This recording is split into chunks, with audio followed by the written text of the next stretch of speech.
Hey there guys, welcome back to this. My brain and my throat are both hating me right now, so we're just gonna carry on. I look at her shoulder, over her shoulder at the collage. Amanda, this is some good art. Look at this good art you made. Thanks, I'm just about done. Like before, it's still a lot of dogs. In one corner is a giant pile of cash. In the other, it's... Amanda, is that me? Yep, the whole thing is about my goals for the future. And those are basically just to sit on a giant pile of money with my 20 dogs and also have a strong and mutually supportive relationship with my father into adulthood. Oh, now you've done it. Get ready to watch your dad cry. Here it comes. It's happening. Oh, Dad. You did this with your good art. She pats me on the back. Hey, how was your hang with Craig? I wipe a tear from my eye. It was good. That Craig guy sure is busy. Yeah, dude. The softball life isn't for quitters. Also, I'm very proud of you for facing your fears today. How does it feel? I'm on top of the world, Pops. I should start facing my fears more often. Oh yeah? How about tomorrow we hit some empty parking lots and practice, dare I say it, parallel parking? Oh. Baby steps, Dad. I'll work my way up to it. Alright, I'm gonna hit the hay. Take care of late night television for me, alright? I'll let them know you said hey. Okay. If I'd have just got a bit more... I had a date?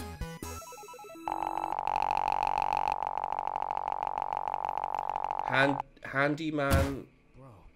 Sincerity, bro, sports, thirsty, coach. What? What does any of this mean? Dad points, 494,000. Daddy points, 329,000. Total, 98,765,004. Okay.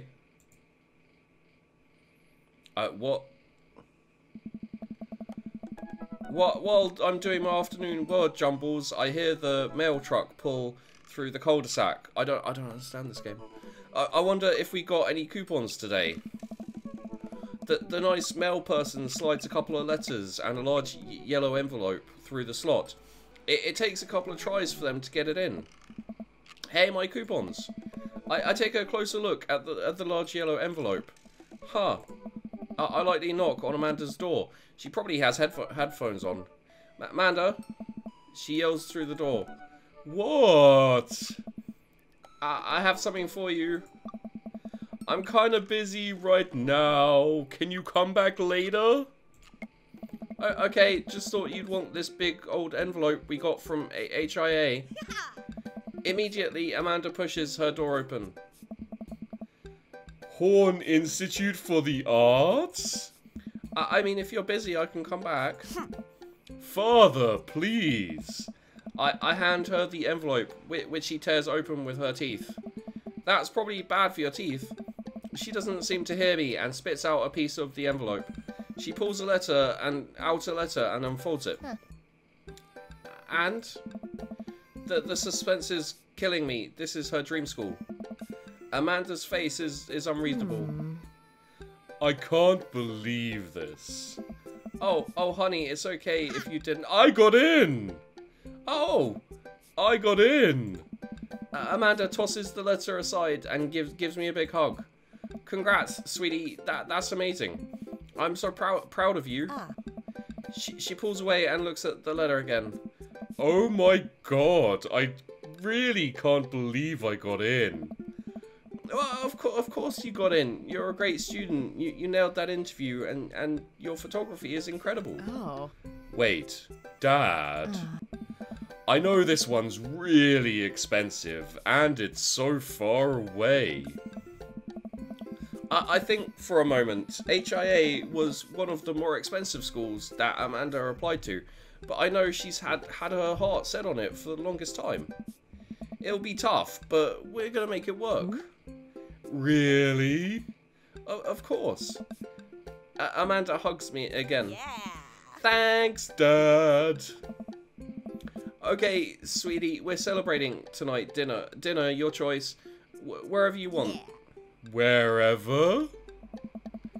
Amanda and I walk along the bayside, tearing our four wrap burritos from a nearby food truck. You could have chosen anywhere in Maple Bay. Cost was not a determining factor. Please, Dad. You know I'm a simple gal. Just give me a burrito with a view. I can't say I'm mad. Amanda and I sit on a patch of grass and watch ships sail lazily through the bay. Right. And the dorms are right near a bunch of cafes. And there are all these galleries nearby, and there's a discount if you bring your student ID. And Amanda, slow down. You're gonna choke on your burrito. I know. I'm just excited.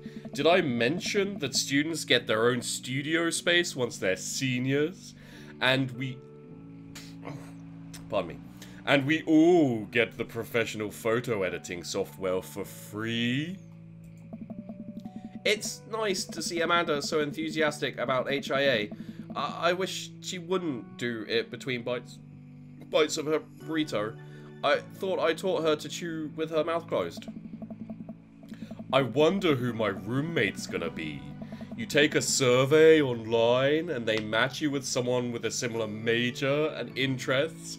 I bet we're gonna be best friends. Craig and I were a good roommate can be a lifelong friend. But don't even get me started on bad roommates. Oh no. I'm just kidding. We didn't have a bad roommate. Our only other roommate was a puppy that Craig brought home one night.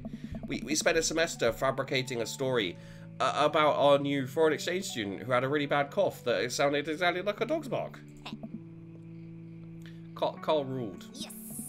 Oh, they let you have animals in the dorm if you get a note saying you need one? I bet I could forge one. I think I'd like get a rabbit, or maybe a snake. Or maybe both. Would the snake eat the rabbit, though? Oh boy, I think I'll leave all that up to you. You're the boss, anyway. She's so excited. I don't want to disappoint her, but I need to be real for a second. So, you know I had that talk with Mr. Vega? He didn't tell you about the dumpster fire, did he? What? No. I don't want to put a damper on the good news, but I need you to knock out of the park these last few months of school, okay? If you really want to go to Horns, we need that scholarship money. I know you can do it. Okay. I promise I'll try harder. I pat her on the back. Think you could handle a 14-hour drive to come home for the holidays? There's gonna be some treacherous ice roads to cross. And don't even get me started on the paranormal occurrences. Well, it'll be worth it if I get to see you. My eyes immediately well up with tears. Oh, Dad, don't cry. Sorry, I'm just very, very proud of you. You're all grown up now, and you're such a good person, and I hope you know how important you are to me. Dad, stop. You're gonna make me cry too.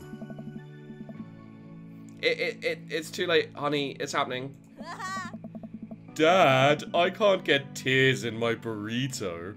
It's gonna make it taste sad. I pull Amanda in for a hug and kiss her on the forehead. Love you, kiddo. Love you too, Pops. I've got no idea where this game is going. Welcome. You've got dads.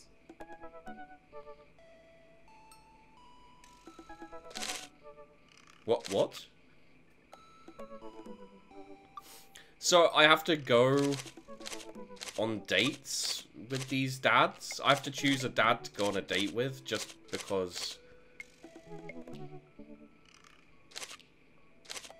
I mean, okay, so I don't have any particular interest in dating any of these dads. This isn't my area of expertise, if I'm gonna be honest.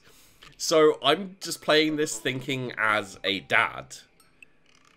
You know, like, so I'm being a dad to Amanda. The person I should hang out with a bit and talk to is probably Hugo. Although I do want to do Damien because he's got the Count from Sesame Street as a voice, so I may do that later. But currently, I'm gonna talk to Hugo. Middle school teacher, high school teacher, writer of scholarly articles on. If you're on here to tell me that my son put a cherry bomb in your trash, I know, and I'm sorry. Brew some strong tea, paint my miniatures. Ooh, he has miniatures? Remembrance of a thing. Okay. What? Turn on muscles. I don't have muscles. I don't think. Want it to be a movie star, documentaries. Each of us read a book on opposite sides of the couch in comfortable silence. My glasses. Actually, I forget them at home a lot. I worry that people who are against e-readers are more in love with the idea of books than actually reading them. Not a terrible point. I navigate to Hugo's dad book page and type out a message. Hey Hugo, great seeing you at the barbecue. Wanna hang out sometime? I wait for a few minutes before the computer dings. I'm so glad you messaged me. I definitely want to hang out sometime, but I have a favour to ask. Class going on a field trip to the aquarium today, and one of our chaperones. Oh yeah, sure. Uh-oh.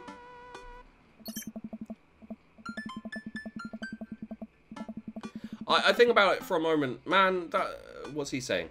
I'm going to be honest with you here. It's middle school class. Need as much help as I can get. And they're in middle school. Arguably the worst age to be.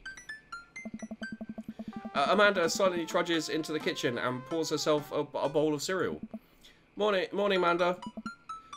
Morning, Pops. Hey, how was middle school for you? Bad, but nobody likes middle school. It's 3 years of bad acne, crying, and being generally terrible. Everybody sucks. No self-awareness. It's just a bunch of hormonal teenagers locked in a gross old building for 40 hours a week, doing long division, starting fights over, I don't know, pizza day, top 40s pop. Middle schoolers should be avoided at all costs.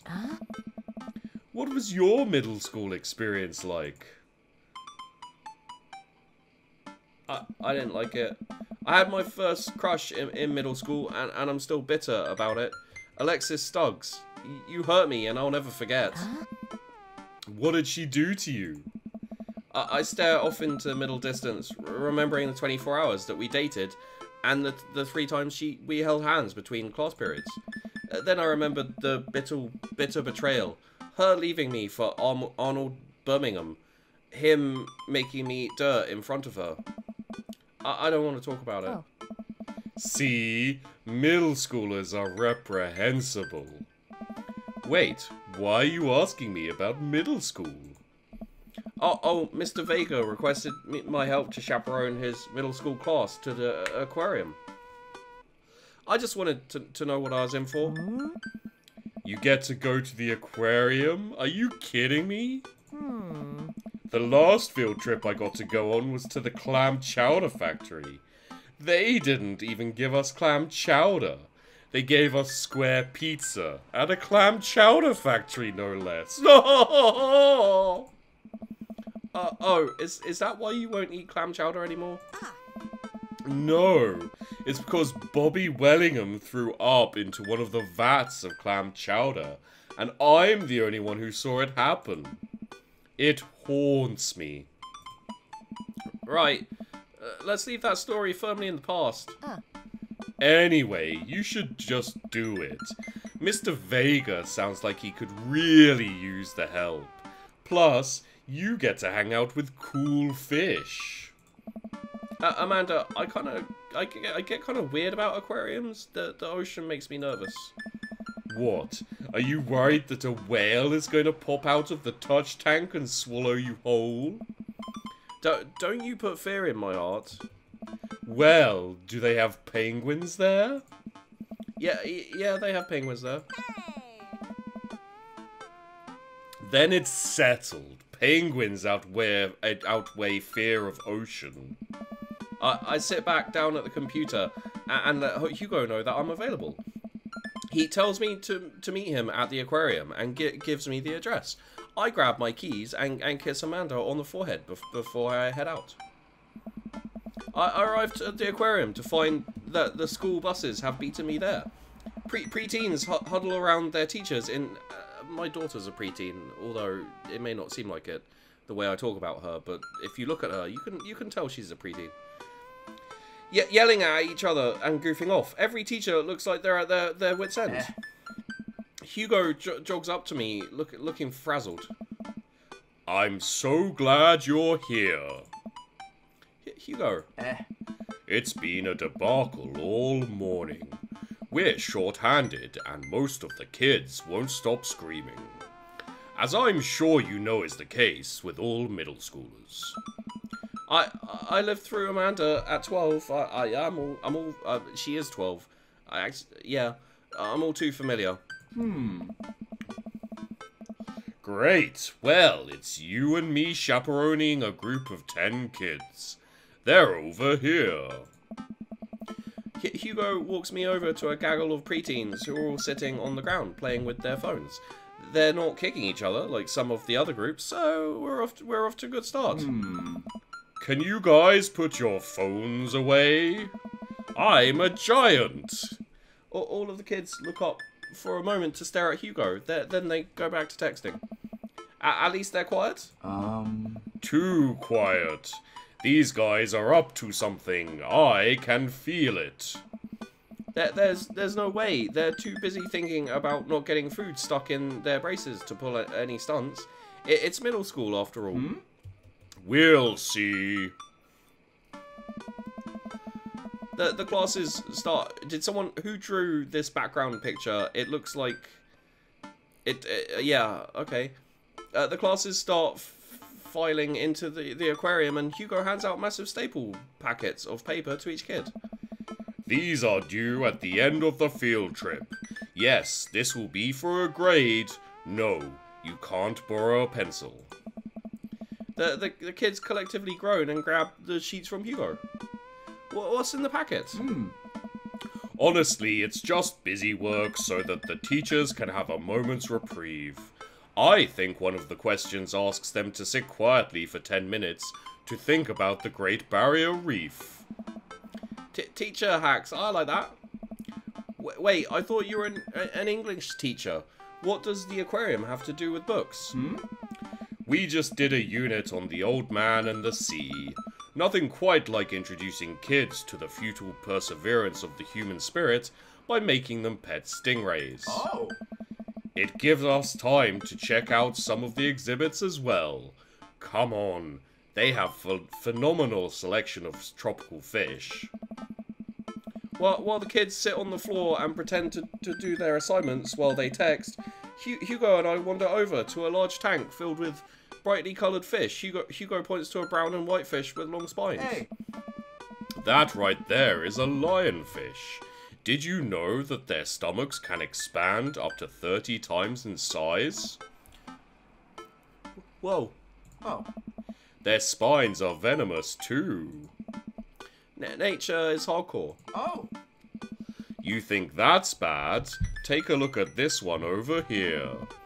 Hugo points to a spiny, grumpy-looking fish hanging out near the bottom of the tank. Oh. That's a stonefish. The most venomous fish in the world. I almost said venomans. And they just, like, keep it here? Oh, they're relatively harmless as long as you don't step on them. What happens if you step on them? Tissue necrosis. Hot. Cool. Oh. Nature is wild. Man, Hugo seems to know a lot about fish. I feel the overwhelming need to impress him for no apparent reason. It's probably part of the gameplay. Hey, see that fish over there? Oh. That one? Yeah, that's the... blue-nosed wiggly fish. Yeah? Did you know that...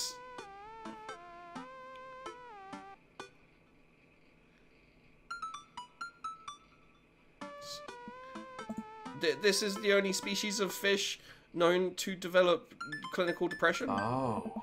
Wait, are you serious? No. I'm playing it for the gag here. Oh. Ha! Good one. We lead the kids to another room. Sharks, sea turtles, eels, and other marine life swim around in a massive floor-to-ceiling aquarium. The kids begin trying to take selfies with the sharks.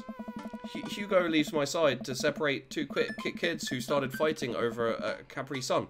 I walk around the room, reading the tiny little blurbs about different fish swimming inside the enclosure.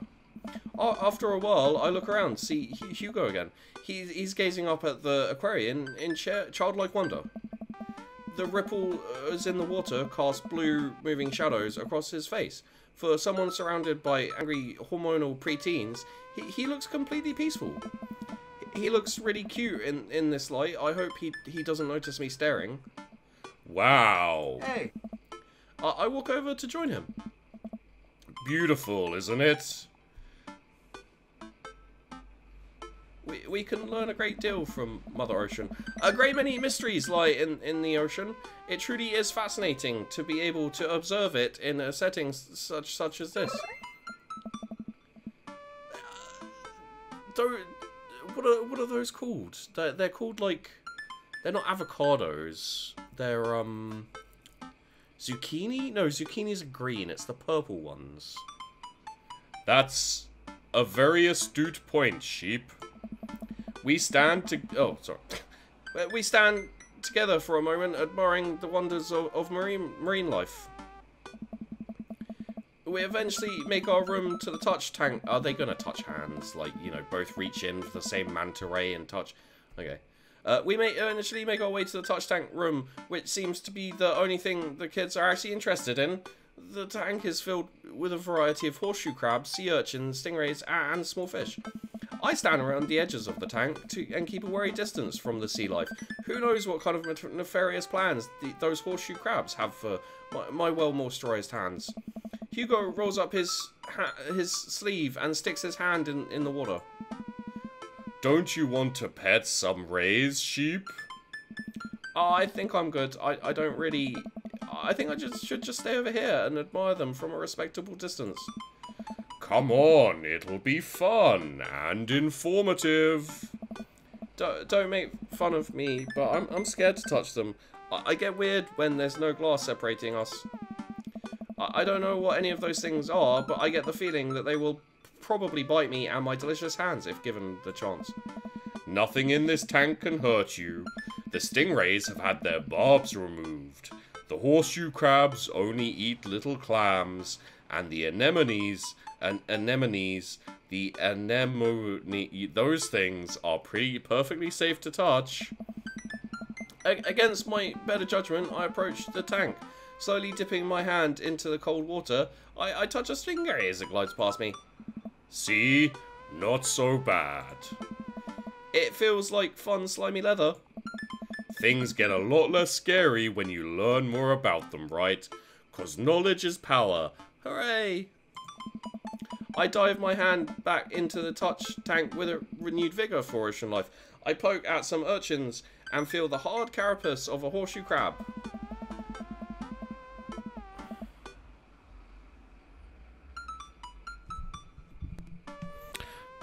Hello, this is Sheepdog. I just want to say I fucking called it. And does anyone who made this game have any fucking imagination at all? Okay, thank you. That was very quickly. Let's do this scene. I picked up the microphone for that. My hand brushes against Hugo's as we reach for the same that thing. I pull away, blushing. Hugo smiles at me. Hey, You're supposed to be touching the fish. Sorry, I just get a little carried away Wait. That girl over there looks suspicious. Why's that? Are backpacks usually that wet? Hold on. Susan! Susan, get back here! Hugo runs after a middle schooler and catches her before she can make it to the exit. Wanna tell me what's in the bag? Textbooks? Wanna tell me what's really in the bag? Fee, fi, fo, fuck. I've gone way too long on this episode. So there you go. There you go, guys. I'll call it here, and we'll find out what's in the fucking bag next time. I called it so hard. So thanks for watching. Hope you enjoyed the video. Don't forget to like and subscribe. It always helps out a lot, and of course I do really appreciate it. I hate you all, and I'll see you in the next one.